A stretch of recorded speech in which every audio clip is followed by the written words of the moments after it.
میں اپنا سطر بھی، میں نے حیا کے پردے میں اپنے سطر پہ بھی نظر نہیں کرتا. لوگوں نے کہا اپنے سطر پہ نظر کرنا تو مجبوری بھی ہے، مباح بھی ہے اور ضرورت بھی ہے، آپ کیوں نہیں دیکھتے اپنا سطر؟ فرماتے ہیں مجھے شرم آتی ہے کہ جس آنکھوں سے میں اپنے یار کو دیکھتا ہوں ان آنکھوں سے اپنا سطر کیسے دیکھوں. سوچو یہ غیرت ہے، عشق کی غیرت ہے. اور یہاں چلیں اپنا سطر دیکھنا تو ہماری مجبوری، ہم تو مولا پاک جیسے متقی نہیں ہو سکتے، لیکن یہ جو سینما میں عورتوں کو ننگا ناچتے ہوئے دیکھ رہے ہیں، پھر حضور کا دیدار کیسے ہوگا؟ یہ راتوں کو لیٹ کر موبائل پہ زنا کے مناظر دیکھ رہے ہیں، حضور کے دیدار کی بھی تمنا ہے اور آنکھوں کی حفاظت بھی نہیں، کیسے ہوگا کام؟ آج توبہ کرو، آنکھوں کی حفاظت پیدا کرو. تو بہرحال حضرت عبداللہ بن زید نے کہا میں حضور کے آرام میں خلل نہیں کروں گا، مجھے ایک جھلک دکھا دو. اب ان کو کمرے میں لے جایا گیا، حضور کے حجرے میں.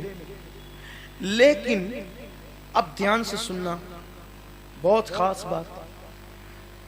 جب وہ حضور کے حجرے میں پہنچے تو اللہ کے رسول علیہ السلام اپنی چادر شریف کو اپنے چہرے پہ ڈال کر آرام فرما رہے تھے. اتفاق، چادر چہرے پہ ڈالی ہے پیارے نے، محبوب نے چادر چہرے پہ ڈال رکھی ہے اور حضور کے پیر کھلے ہوئے ہیں. حضور کے پیر کھلے ہوئے ہیں اور چادر چہرے پر ہے. ان کے چہرے پہ چادر آتی ہے تو قرآن کہتا ہے یا ایھا المدثر، ایک کمبل اوڑھنے والے پیارے.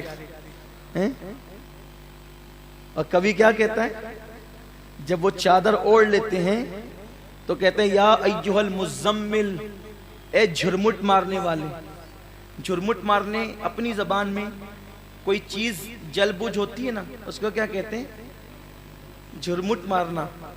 حضور نے چادر ڈالی تو قرآن نے مزمل کیوں کہا؟ یہ تو قرآن حکمت جان عاشق کہتا ہے کہ جب چہرے پہ وہ کالی کالی چادر پڑی تو چہرے کا نور چھن چھن کے چادر سے نکلنے لگا. حضور نے چادر سر پہ ڈال رکھی ہے، حضور نے چادر سر پہ ڈال، حضور کے پیر کھلے ہوئے. حضور کے تلووں کو اکثر صحابہ نے نہیں دیکھا تھا، حضور کے تلووں کو اکثر صحابہ نے نہیں دیکھا تھا کیونکہ حضور نے کبھی کسی کے سامنے پیر، بہت چنندہ لوگ تھے جنہوں نے حضور کے تلوے دیکھے تھے. ایک خاص بات، جو کالا کلوٹا بھی ہوتا ہے اس کے تلوے بھی گورے گورے ہوتے ہیں.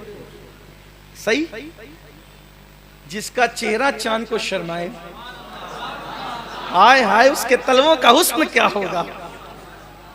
میرے پاس ایک پتھر پہ حضور کا نقش ہے، میرے پاس ایک پتھر پہ حضور کا نقش ہے. واللہ وہ پتھر بھی اتنا خوبصورت ہے اور ایسا لگتا ہے اس پتھر پہ حضور کے قدموں کا نقش دیکھ کر آنکھیں اشکبار ہو جاتی، دل مچلنے. یہی رکھا ہوا ہے، یہی رکھا ہوا ہے. ہاں بہت خوبصورت. میں سوچتا ہوں یا اللہ، جب پتھر پہ نقش قدم پڑتا ہے تو اس کے حسن کا یہ عالم ہے، تلووں کی خوبصورتی کا عالم کیا ہوگا؟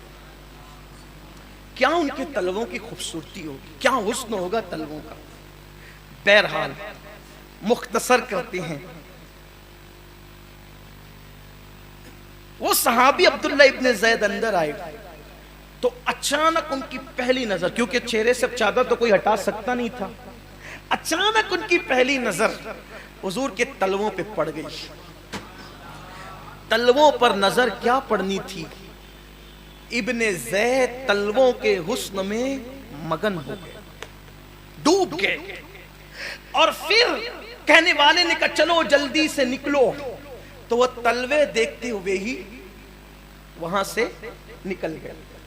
اب چونکہ وہ جمعہ کو آتے تھے، کسی اور دن آتے تھے، وہ دن تھا پیر کا دن، جس دن وہ آئے تھے آخری بار حاضری دینے، پیر کا دن تھا، صبح کا وقت تھا.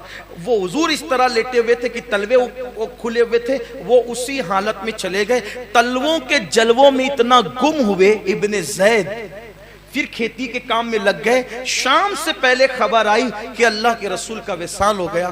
ہاتھ اٹھا کے کہا اللہ اب میری آنکھیں چھین لے، اس لیے کہ آخری مرتبہ جس نے میرے محبوب کا تلوہ دیکھا ہے، اب وہ تلوے محبوب کے تلووں کے حسن کو دیکھنے کے بعد اب کسی حسین کا چہرہ بھی دیکھنا پسند نہیں کرتا. میرے اللہ اب میری آنکھیں چھین لے تاکہ میں کسی کو نہ دیکھ سکوں. اور ان کی آنکھیں چلی گئی. عشق و محبت کا امام اسی پر کہنے لگا تیرے قدموں میں جو ہے غیر کا منہ کیا دیکھے, کون نظروں پہ چڑھے دیکھ کے تلوہ تیرا. اور آخری بات, صحابہ اپنے باپ سے زیادہ حضور سے پیار کرتے تھے. عبداللہ ابن ابی جو رئیس المنافقین تھا نا, رئیس المنافقین, حضور کے آنے سے پہلے اس کی بادشاہت کی تیاری ہو رہی تھی کہ مدینے کا بادشاہ بنے گا. حضور آئے تو یہ سارا معاملہ پانی میں بہہ گیا اور مدینہ منورہ کی مملکت مدینہ جو ہے وہ قائم ہو گئی. وہ اتنا حاسد ہوا کہ ہر وقت حضور سے حسد کرتا تھا, حضور کے خلاف بکواس کرتا تھا, کلمہ پڑھ کے ہی بکواس کرتا تھا. ایک غزوے سے صحابہ واپس آ رہے تھے, اس نے حضور کی بے ادبی کی. اس کا سگا بیٹا عبداللہ ابن ابی وہ صحابی تھے اور وہ پکے مسلمان تھے. جیسے ہی عبداللہ ابن ابی نے حضور کی بے ادبی کی, انہوں نے تلوار نکالی, کہا میرے محبوب کے خلاف تو نے بولا, جلدی توبہ کر. سگا بیٹا باپ پہ تلوار لے کے کھڑا, وہ ڈر گیا. اس نے کہا کیسے توبہ کروں؟ کہا حضور کی بے ادبی کی نا, بول میں ذلیل ہوں اور حضور عزت والے. عبداللہ نے کیا کہا, بول میں ذلیل ہوں حضور عزت والے. تو اس نے کیا کہا, تیری خرابی ہو, جا میں ذلیل ہوں حضور عزت والے. کہا اب گستاخی مت کرنا. یہ تھے صحابہ کا عشق رسول. تو ہم بھی حضور سے سچی محبت کریں. محبوب کسے بنائیں؟ جو محبوب خدا ہے, اور زبانی نہیں قلبی محبوب ان کو بنائیں. مصطفیٰ کا